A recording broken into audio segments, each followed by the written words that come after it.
Thanks for making it to Veterans Info Tab. Glad you made it today. Today we're going to be talking about the VA Exposed, specifically on veteran claims. Now, I've done videos like this before in the past. I just want to make sure this word gets out there. So if this is something that you're looking to get more information on, please hit that thumbs up for me, subscribe, share with a friend, all that good stuff. It really, really, really helps get the word out by spreading it through the YouTube algorithm and getting it in front of more folks. So bottom line, and for those that are new to this, my videos, I appreciate you for stopping by. I am kind of no frills, okay? I'm not going to be posting up things and flashy this and flashy that. I'm going to tell you straight like it is, and I'm going to run through it. Why waste time with little flashy gadgets to try to keep your attention? You're either interested or you're not. So I appreciate you, each and every one of you. I'm here for you, and together we can help make a difference. So let's get into it. So with VA claims and the VA being exposed, in my mind, the fact is that the VA does a horrific job of explaining how to file a claim, and beyond that, how to file a claim that actually gets approved by the VA. So not only do they do a horrible job explaining how to go file a claim, they do a horrible job at telling you how you should file that claim in order to actually get you approved for that specific condition or conditions. A case in point would be TAPS. Currently, now, 2023, TAPS classes. So Transition Assistance Program, DOD and DOL partnership, basically running these classes. A 5-day class, right? Of a whole host of different things for a transitioning service member. That transitioning service member gets whatever, a half a day or less of instruction on VA benefits as a whole. And it's really just a death by PowerPoint, very high level. We offer home loans, we offer this, we offer that. There's, and they'll leave out some stuff. Disability benefits. So if that's something that you qualify for, you definitely want to go for that. And they move on and on and on. And the veteran or soon to be veteran is left going, okay, well, that's great. I heard about it. One, I don't even know if I qualify, so I'm going to self-segregate out. And two, even if I did think that I qualify, where do I even go? How do I do this, right? Maybe they might sprinkle in a little bit about doing it on e-benefits, but even then, it's going to be difficult to navigate it and know exactly what you need to do in order to have a successful claim.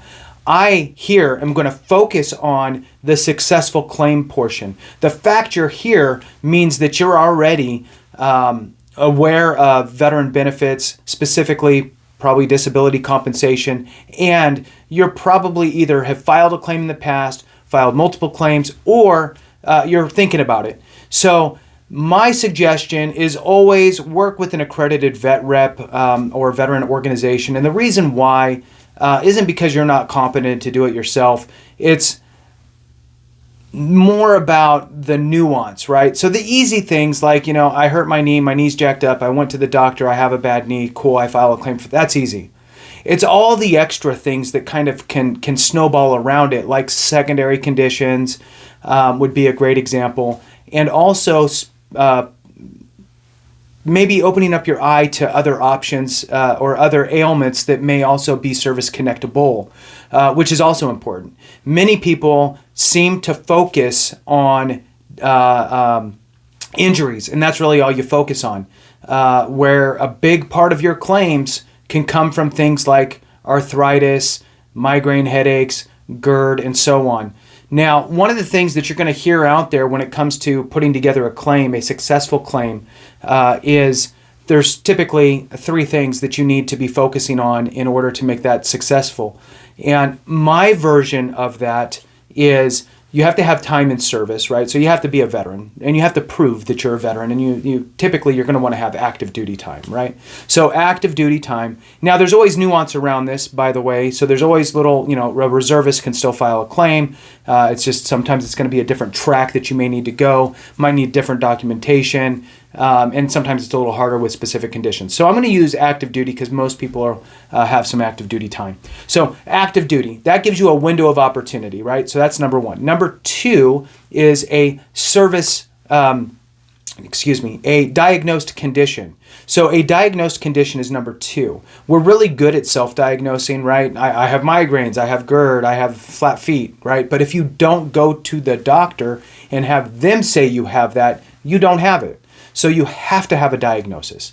That's number 2. So now you have time in service. That gives you a window of opportunity. Then you have a diagnosed condition, an actual ailment. And then you have number 3, which is a nexus, a link between your time in service and that condition. Now, here's the tricky part. A lot of people go, oh, okay, well, that means I have to prove, stick with me, you have to watch this. So what happens is people think, okay, I have a condition that's diagnosed, and now I need to prove for a nexus that that condition manifested during service through an injury. Somehow I need to show that that condition was as a result of my time in service. I need to show that I had this thing happen to me because of my time in service. That is not what the VA is looking for. What the VA is looking for is show me that it manifested during my time in service. You're going to hear other people out there, and it's their own ways of describing what's needed for a successful claim, and that's fine. And there is truth to it. It's just I have a different perspective on it is all. You're going to hear terms like an in-service event, right, for the nexus. Show me that there's an in-service event. Well, I can't show you that there's an in-service event for my migraines. I just started getting them when I was in the service. There's no specific event that happened that then caused my migraines, right? My GERD, there's no in-service event. One day I ate too many MREs. I don't know. I don't know what my in-service event would be for my GERD. So in-service event in itself makes us be limited with how we think. So don't think of it in that context, because in-service event implies that there was something specific that happened during my service, like I was a mechanic and the Humvee fell off the lift and landed on my leg and jacked up my leg. That's an in-service event. But for these other things, that you're not going to be able to find an in-service event. So take that out of the equation, and obviously if it applies, it applies. But for other conditions, it's more about show me that it started during your time in service. Show me that it manifested during your time in service, active duty time. And then we can work with that. So at the end of the day, 3 things for a successful claim in my world is active duty time. There's obviously nuance and little slivers off of each thing. Active duty time, diagnosed condition, and a nexus, a link between the two. And that nexus is not that the military caused it, unless it did. It's more, show me that it started during your time in service. There's a few ways that you can show that it started during your time in service. The gold standard, right, is I got diagnosed for X while I was in whatever branch. That's golden, okay? The next stage down is maybe you went and you had some complaints about X with your medical, folks, whether it's, a corpsman that wrote some stuff down or a medic wrote some things down, or you went to the battalion aid state, whatever happened, right? You wrote some things down. It's in your medical record. You didn't really get diagnosed, but you complained about things that were really tied around what you are diagnosed for now, because you have to have a diagnosis. So even if you got a diagnosis 3 years later, 10 years later, 15 years later after exit service, that's fine. You just want to show that you first started talking about it during your time in service. So if you have some records that have any notations in there about symptoms or anything that would be correlated with your current diagnosis, that's good. A next kind of level would be during your exit physical assessment from the military. There's a form and there's a bunch of bubbles that you fill in, yeses and nos, and it's basically a self-assessment. Have you now or have you ever experienced X, Y, or Z? And there's 50 conditions, right? Painful or even not even conditions sometimes. It's just everything, right? Painful swollen joints, headaches, heartburn, tuberculosis, cancer, whatever, right? And you're saying yes, no, yes, no, yes, no. And then you get to the end, and then some 04, 05 signs off on it, and that goes into your records. if you said yes to headaches and yes to heartburn, that is considered, in my opinion, a nexus showing that you complained about those things during service. You back that up with a letter stating that you would just go get over-the-counter medications, you would get Motrin, you would get antacids from the medic or the corpsman, and you would just move on, right? And then you got diagnosed later in life, which is fine.